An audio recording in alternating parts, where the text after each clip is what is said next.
کرتے بھی ایسے ہیں, کوئی یہاں سے پکڑتا ہے کونی سے, اس طرح پکڑا, کوئی یہاں سے پکڑا ہوتا. بھئی صاف تو حدیث پاک میں آتا, حضرت وائل کہتے ہیں میں نے ایک دن تہیہ کیا کہ میں رسول اللہ کو دیکھوں گا کہ نماز کیسے پڑھتے ہیں, وہ ساری بیان کی انہوں نے لمبی ڈیٹیل.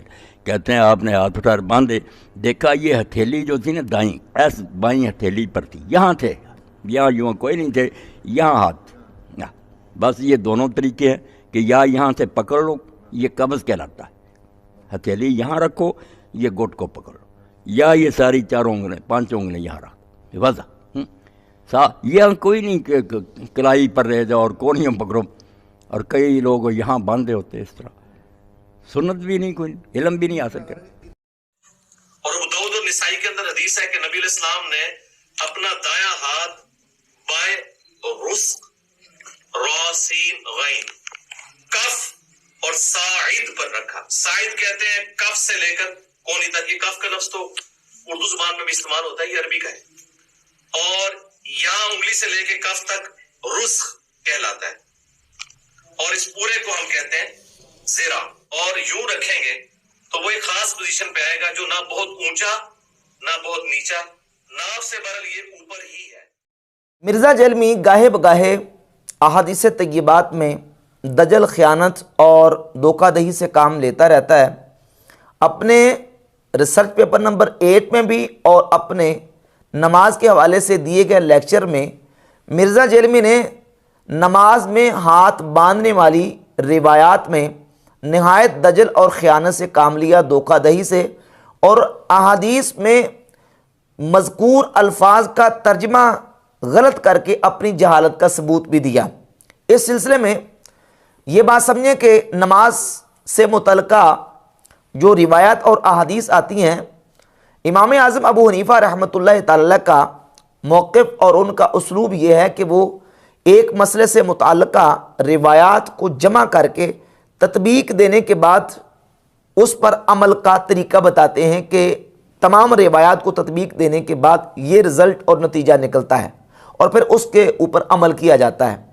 اب جب ہم نماز میں ہاتھ باندھنے کے حوالے سے روایات اور احادیث کو دیکھتے ہیں تو کوئی 3-4 روایات ہیں جن کو ہم جمع کر کے یہ رزلٹ اور نتیجہ نکالتے ہیں کہ نماز میں اپنے ہاتھوں کو اس طریقے سے دائیں ہاتھ کو بائیں ہاتھ کے اس پوائنٹ پر, اس جگہ پر رکھا جائے. اس میں ایک حدیث صحیح بخاری میں 740 ہے, حضرت سیدنا سہل ابن سعد الساعدی رضی اللہ تعالی عنہ فرماتے ہیں ہمیں حکم دیا جاتا تھا کہ ہم نماز میں دائیں ہاتھ کو بائیں زرہ پر رکھیں. اب آپ نے الفاظ کو بھی سمجھنا ہے اور اس کا ترجمہ بھی سمجھنا ہے کہ کس لفظ کا ترجمہ کیا آتا ہے. دائیں ہاتھ کو بائیں زرہ پر رکھیں. اور صحیح مسلم میں مرزا جیلمی نے اپنے ریسرچ پیپر نمبر 8 کے پیج نمبر 2 پہ یہ روایت نقل کی ہے 896 کہ سیدنا وائل ابن حجر رضی اللہ تعالیٰ فرماتے ہیں کہ میں نے نبی پاک علیہ الصلوۃ والسلام کو دیکھا, حضور نے اپنے دائیں ہاتھ کو بائیں ہاتھ پر رکھا. یہاں دائیں ہاتھ کو بائیں ہاتھ پر رکھنے کا ذکر ہے. اور مرزا نے حوالہ تیسرا دیا ہے سنن نسائی کی 890 نمبر حدیث کا, لیکن اس میں لفظوں میں خیانت کر گیا. اپنے جو اس نے لیکچر دیا ہے اس میں بھی خیانت کی, اور ریسرچ پیپر نمبر 8 کے پیج نمبر 2 پہ بھی خیانت کا, بالکل پکا خیانت کا اور دجل کا مظاہرہ کیا ہے. وہ یہ ہے کہ سنن نسائی کی 890 نمبر حدیث میں یہ ہے کہ حضرت وائل فرماتے ہیں کہ میں نے نبی پاک علیہ الصلوۃ والسلام کو دیکھا, حضور نماز پڑھ رہے تھے, حضور نے اپنے دائیں ہاتھ کو بائیں ہتھیلی کی پشت پر, رسخ پر اور ساعد پر رکھا. اب اس میں 3 کلمات ذکر ہوئے ہیں, کف, رسخ اور ساعد. اور جب اس حدیث کے اوپر مرزا آیا اپنے پیپر میں یہ لکھا ہے کہ اور خود آپ صلی اللہ علیہ وسلم بھی نماز میں اپنا دایاں ہاتھ اپنی بائیں ہتھیلی, کلائی اور ساعد پر رکھا کرتے تھے. کلائی اور ساعد.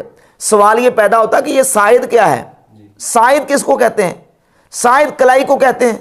کلائی کس کو کہتے ہیں؟ ساعد کو. اس میں ایک لفظ اور تھا رسخ, اس کو مرزا جیلمی درمیان میں سے حذف کر گیا, خیانت کر گیا. اور جب لیکچر دینے کے لیے کھڑا ہوا تو اس میں رسخ کا ترجمہ پتا کیا کر رہا ہے؟ رسخ کس کو کہتا ہے؟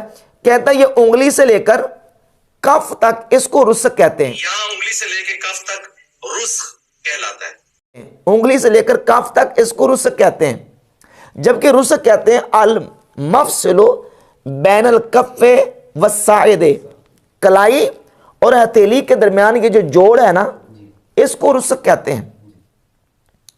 آپ مرزا لوگوں کو دعوت دیتے ہیں یہ گوگل سے سرچ کر لیں، آپ بھی گوگل سے سرچ کر کے دیکھ لیں، وہاں آپ رے سین غین سرچ کریں، آپ کو امیج میں باقاعدہ یہ گٹ کی اور یہ گٹے کی جو ہے نا وہ باقاعدہ تصویر بنی نظر آ جائے گی کہ اس کو رسک کہتے ہیں۔ اس کا درمیان میں کھا گیا، اور جب لیکچر دینے کھڑا ہوا تو اس میں اس نے کہا جی رسک کہتے ہیں انگلی سے لے کر یہ کف تک جو حصہ ہے اس کو رسک کہتے ہیں۔ حالانکہ یہ دیکھیں یہ جو ہمارا پورا ہاتھ ہے اس کے جتنے پارٹس ہیں اس کے الگ الگ نام ہیں، انگلیوں کے نام ہیں، مثلا خنصر، بنصر، وسطی، سبابہ، ابہام، باطن الکف، ظاہر الکف، رسخن، ساعد، مرفقن، عددن، کتفن، یہ الگ الگ نام ہیں۔ نبی پاک علیہ الصلوۃ والسلام نے اپنے دائیں ہاتھ کو بائیں ہاتھ کی ہتھیلی کی پشت پر رسخ یعنی گٹ پر، جس کو اردو میں گٹا اور پنجابی میں گٹ کہتے ہیں، اس گٹے پر رکھا اور اپنی کلائی پر رکھا، یعنی اس طریقے سے نبی علیہ الصلوۃ والسلام نے اپنا ہاتھ رکھا۔ اب مرزا کیا کرتا ہے؟ مرزا کہتا ہے اس طرح ہاتھ رکھا، حالانکہ کوئی ایک صحیح تو کیا ضعیف حدیث بھی ایسی نہیں ہے کہ جس میں یہ ہو کہ نبی علیہ الصلوۃ والسلام نے اپنا دایاں ہاتھ اپنی کونی پر رکھا۔ ہاں یہ ضرور ہے کہ دائیں ہاتھ کو زرہ پر رکھا، دیکھیں یہ پوری زرہ درمیانی انگلی سے لے کر یہ کونی تک یہ مکمل زرہ ہے۔ اب دائیں ہاتھ کو زرہ کے کس پوائنٹ پر رکھا؟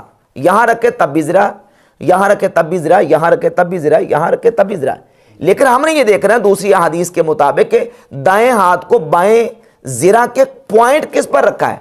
اسی حدیث کے اوپر 740 کے اوپر شرح کرتے ہوئے حافظ ابن حجر عسقلانی نے لکھا ہے کہ وہ کہتے ہیں زرہ کا جو پوائنٹ ہے وہ اس حدیث میں مبہم ہے، واضح نہیں ہو سکا۔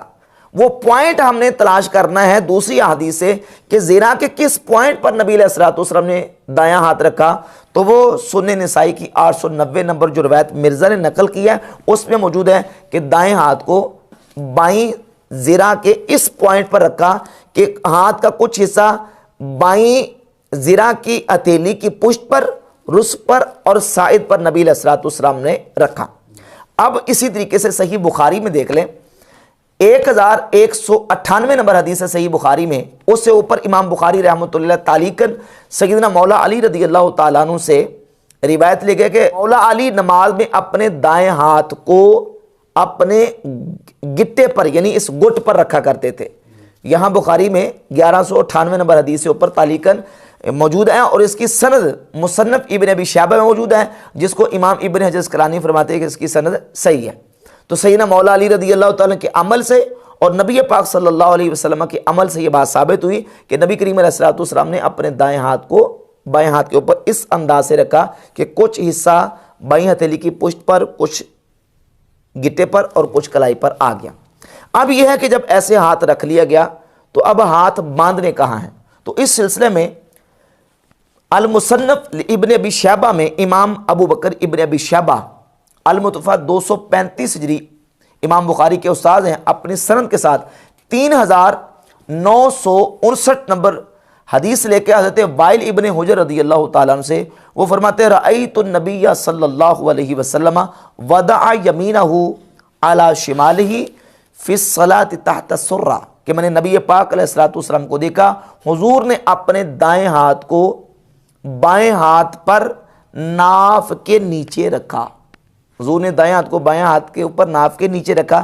یہ حضرت وائل ابن حجر سے صحیح سند کے ساتھ مصنف ابن ابی شیبہ میں 3959 نمبر حدیث ہے، اور اس کے علاوہ سیدنا مولا علی مرتضیٰ شیر خدا کرم اللہ تعالیٰ وجہہ الکریم سے سنن ابی داؤد میں 756 نمبر حدیث ہے۔ مولا علی فرماتے السنۃ وضع الکف علی الکف فی الصلاۃ تحت السرہ، سنت یہ ہے کہ بندہ دائیں ہاتھ کو بائیں ہاتھ پر ناف کے نیچے رکھے۔ اس میں ایک راوی عبد الرحمن بن اسحاق، اس راوی کے حوالے سے بعض محدثین نے ان کے اوپر جرح کی ہے کہ وہ ان کے اندر ضعف ہے، لیکن یہ ہے کہ امام ترمذی رحمۃ اللہ علیہ نے جامع ترمذی میں عبد الرحمن بن اسحاق کی ایک روایت کو حسن قرار دیا۔ امام حاکم نے المستدرک میں عبد الرحمن بن اسحاق الکوفی کی روایت کو صحیح قرار دیا، اور دیگر محدثین کے ہاں بھی عبد الرحمن بن اسحاق الکوفی جو ہیں وہ ان کی روایات جو ہیں وہ درجہ قبولیت کو پہنچتی ہیں، اور امام اعظم ابو حنیفہ رحمۃ اللہ تعالی علیہ اور امام احمد بن حنبل نے ایک قول کے مطابق انہوں نے بھی انہی روایات کو ترجیح دی ہے کہ وہ دائیں ہاتھ کو بائیں ہاتھ کے اوپر ناف کے نیچے رکھنے کو سنت قرار دیتے ہیں۔ لہذا بحمد تعالی یہ تمام روایات اور جو احادیث ہیں ان کو جمع کر کے نتیجہ یہی نکلتا ہے کہ دائیں ہاتھ کو بائیں ہاتھ کے اوپر اس انداز سے رکھا جائے۔ یہ جو طریقہ ہے یہ کسی حدیث سے ثابت نہیں ہے۔ اب اس طریقے کو ثابت کرنے کے لیے اور ہاتھوں کو سینے پر ثابت کرنے کے لیے، چونکہ مرزا اور مرزا کے جو حواری ہیں ان کے پاس کوئی صحیح حدیث سینے پر ہاتھ باندھنے والی موجود نہیں ہے، تو اس کو ثابت کرنے کے لیے مرزا نے ایک نئی چال چلی، اور وہ چال یہ چلی کہ درمیان میں سے جو رسک کا ترجمہ وہ لیکچر میں بھی کہا گیا اور جو اپنا ریسرچ پیپر ہے اس میں سے بھی حذف کر گیا، بلکہ لیکچر میں رسک کا ترجمہ یہ کر دیا کہ انگلی سے لے کر یہ جو کف ہے اس تک جو حصہ ہے اس کو رسک کہتے ہیں۔